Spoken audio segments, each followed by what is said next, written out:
C'est une attente angoissante, insupportable pour Eva-Louise. Depuis bientôt 2 mois, cette étudiante de 20 ans espère des nouvelles de sa mère. Face à notre caméra, elle lui adresse un message de détresse. Reviens, fais un signe. Tout ce que je veux savoir, c'est qu'elle aille bien et que si elle veut revenir, ma porte est ouverte et que la porte de papa est ouverte. Karine Esquivillon est mère de 5 enfants. Femme au foyer discrète, elle est décrite comme casanière. Pour sa fille, cette disparition ne colle pas avec son caractère. C'est pas du tout une personne qui a fait ça dans sa vie, de partir comme ça à l'improviste. C'est une personne qui était très prévoyante. Tu me dis à quelle heure tu pars, tu me dis quand tu arrives, tu me dis quand tu repars, tu me dis quand tu arrives.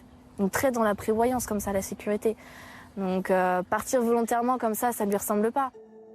La mère de famille aurait été vue pour la dernière fois chez elle en Vendée, le 27 mars par Michel Pial, son ex-mari. Ils partagent encore la même maison pour des raisons financières. L'homme raconte que ce jour-là, alors qu'il se trouve dans le jardin, elle disparaît. Il reçoit alors un message sur son téléphone. Je reçois un SMS, 16h43 précise, donc comme quoi, marre de vivre à deux, mais pas en couple, donc je vais chercher quelque chose, je reviens vers toi pour les enfants. La quinquagénaire aurait-elle disparu volontairement ?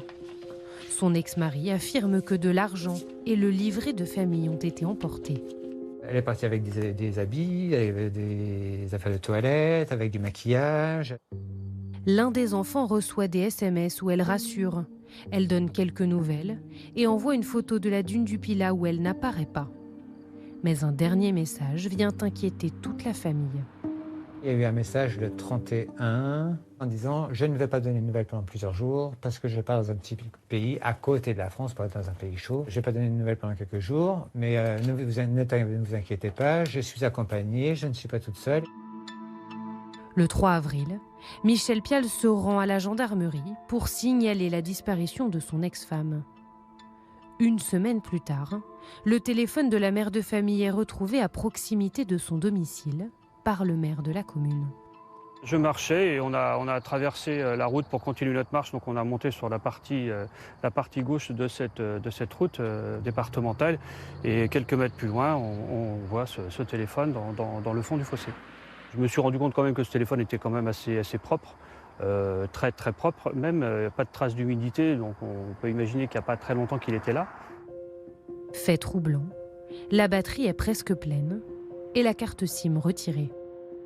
Toutes les hypothèses sont sur la table, celle de la disparition volontaire, celle de la mauvaise rencontre de quelqu'un de mal intentionné, celle de la disparition volontaire suivie de quelqu'un qui l'empêche de communiquer, celle de quelqu'un de l'entourage familial qui aurait pu lui en vouloir et la faire disparaître. Pour l'instant, il n'y a pas l'ombre d'une piste. Les enquêteurs débutent leur investigation en perquisitionnant le domicile familial. Ils saisissent les armes de tir sportif de Michel Pial et fouillent toute la propriété. Le puits est là. Donc les plongeurs ont été vérifiés à l'intérieur. Il fait à peu près 7 mètres de profondeur. L'ex-conjoint est-il suspecté par les enquêteurs ? Pour Eva-Louise, impossible de croire en la culpabilité de son père. C'est normal qu'on suspecte. Parce que quand on voit les affaires aujourd'hui, le premier suspect, c'est le mari ou l'ex-conjoint.